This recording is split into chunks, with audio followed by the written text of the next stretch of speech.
going on, guys? It's your boy JR here, bringing you guys another Call of Duty Modern Warfare video. In today's video, we are going to be covering the brand new settings I have for Modern Warfare after the update 1.20, which actually brought us a brand new setting to our controllers, which is the dead zone setting.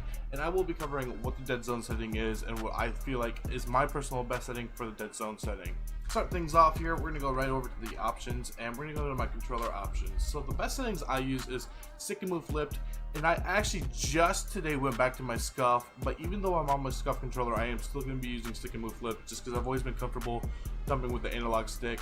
Then I will slide and melee with my paddles on the back side. So for the stick layout, I leave as default, inverted I leave as disabled, and here's the brand new setting. So this is dead zone, so it's gonna give you a 0.05 setting right off the back here, guys, and this is pretty much the number I'm going to keep it on because I have no stick drift on my controller, as you guys can see here. And if you guys don't know what stick drift is essentially when your controller goes one way or the other by itself without you actually doing anything. So as you guys can see on my screen right now, I have no stick drift. The only movement I really have on my ADS is just my guy breathing and moving around a little bit. Other than that, there's no stick drift. If you guys are curious what stick drift looks like, I'll kind of show you right now. It's kind of hard to do, but it pretty much just slightly moves like to the right or like that by itself, or to the left, and sometimes it goes up and sometimes it goes down. Stick drift can come in all sorts of forms, and honestly it's a really menacing and very annoying thing to deal with in game because it can throw your accuracy off and it can just kind of mess you up a lot. I've had controllers do it to me in the past, but I do not have stick drift fortunately on this controller. So if you guys do have stick drift and you guys want to get rid of it, you guys can actually go to this dead zone setting up and bump it up. I wouldn't bump it up a whole lot until you find something. Just slowly bump it up every time until you find something that you're comfortable with, guys. And once you find something you're comfortable with, leave it at that number or get a new controller, either or, guys. This will pretty much help you with your stick drift. I get asked a lot what my sensitivity is. I play on a 9.9. Sometimes when I first hop on, I either bump it down to a 7.7 or 8.8 until I get warmed up, and then I usually go back up to a 9.9 or a 10.10, but I like to stay at a 9.9 most of the times. My low zoom is going to be a 0.70. So this is going to be really important, guys. So the ADS sensitivity multiplier for the low zoom is pretty much for like anything that does not have a scope on it. So essentially I have no scope on this. This is an AR here, or SMG here with iron sights here, guys. And you guys can see this is how fast it moves with the 0.75 that I actually have set on it.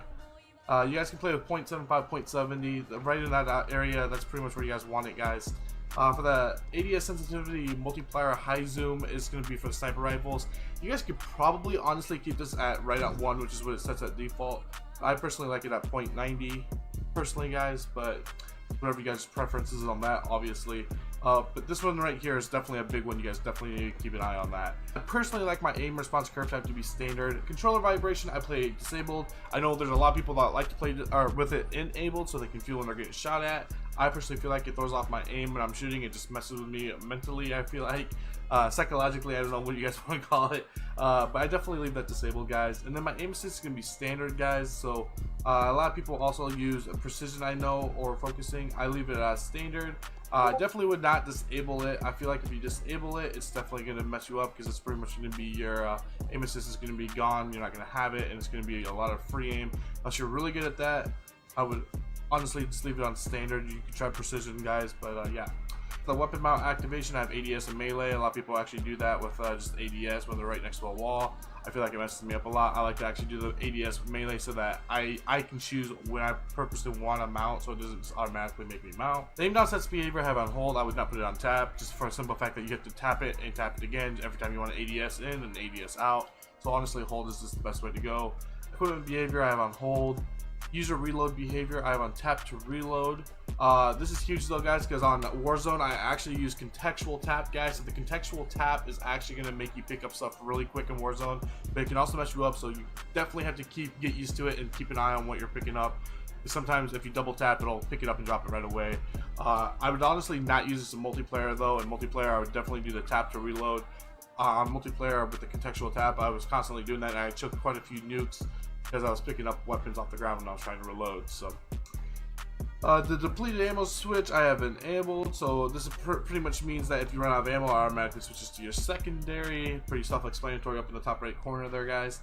Slide behavior I have on tap. A lot of people like hold. I personally like tap. The only thing with tap and hold, both of them, you just gotta get used to it because one or the other, I believe it's tap. Sometimes you get dead slides.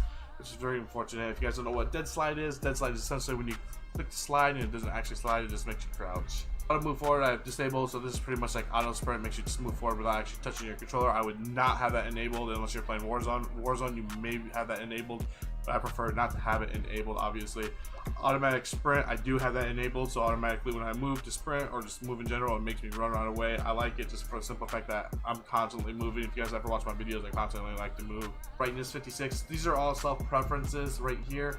These two are huge though. I can't tell you how many times I see people with these enabled. Do not have world motion blur enabled or weapon motion blur enabled. Trust me guys, you guys want to disable those right away, guys. All right, it'll make a huge difference in your gameplay and just the playability of the game. Just trust me on this, guys. Check it out and let me know what you guys think.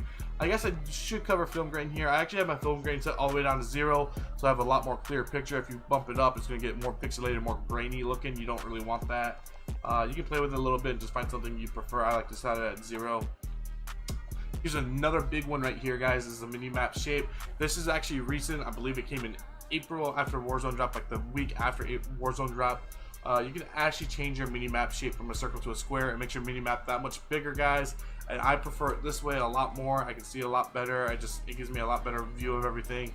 I've always preferred the square over the circle, so if you guys like the square, this is how you guys change it. I've had a lot of people asking me that question too. Minimap rotation, you obviously want that enabled. Hopefully you guys do enjoy this video. If you guys did enjoy this video, please be sure to smash that like button, guys. If these settings helped you guys out at all, let me know down in the comment section down below. And once again, guys, if you guys are new to the channel, make sure you guys hit that sub button, hit that like button, and follow me on Twitter. Thanks, guys. I'm out. Deuces.